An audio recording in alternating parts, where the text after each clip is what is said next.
রাষ্ট্রপতি মোহাম্মদ শাহাবুদ্দিনের সাথে সৌজন্য সাক্ষাৎ করেছেন সন্ধানী জাতীয় চক্ষুদান সমিতি ও সন্ধানী ফাউন্ডেশন প্রতিনিধি দল।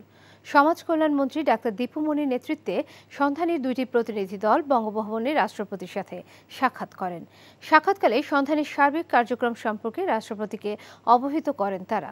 মুমূর্ষু রোগীদের রক্তের যোগান এবং মরণোত্তর চক্ষুদানের মাধ্যমে অন্ধত্ব দূরীকরণের বিষয়ে বিস্তারিত তথ্য তুলে ধরেন। পরে রাষ্ট্রপতির প্রেস সচিব মোহাম্মদ জয়নুল আবেদিন জানান, রক্তদান এবং মরণোত্তর চক্ষুদানে মানুষকে উদ্বুদ্ধ ও উৎসাহিত করতে প্রতিষ্ঠা লগ্ন থেকে সন্ধানী কাজ করছে বলে প্রশংসা করেন রাষ্ট্রপতি।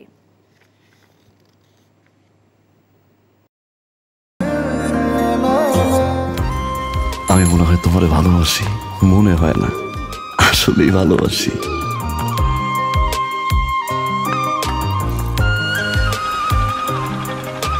আপনি যে আমাকে ভালোবাসেন আমি টের পাই।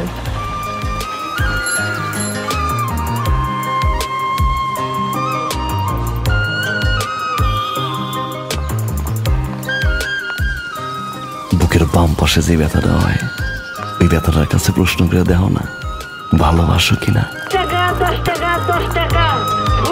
দেখেন ভাগ্যের চাকা, লটারি লটারি লটারি।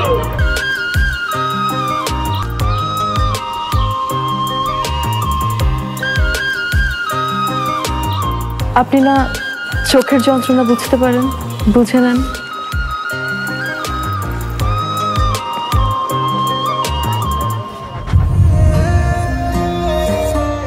কিন্তু পুরো জগৎ মিথ্যা বলতে পারে, মানুষের চোখ কিন্তু কখনো মিথ্যা বলে না। তোমার ওই চোখ বলে তুমি আমারে ভালোবাসো। আপনি কি আমারে দেখছেন? এখন জন্ম সনদ দিয়ে খোলো বিকাশ স্টুডেন্ট অ্যাকাউন্ট। নিজের বিকাশ নিজে কর।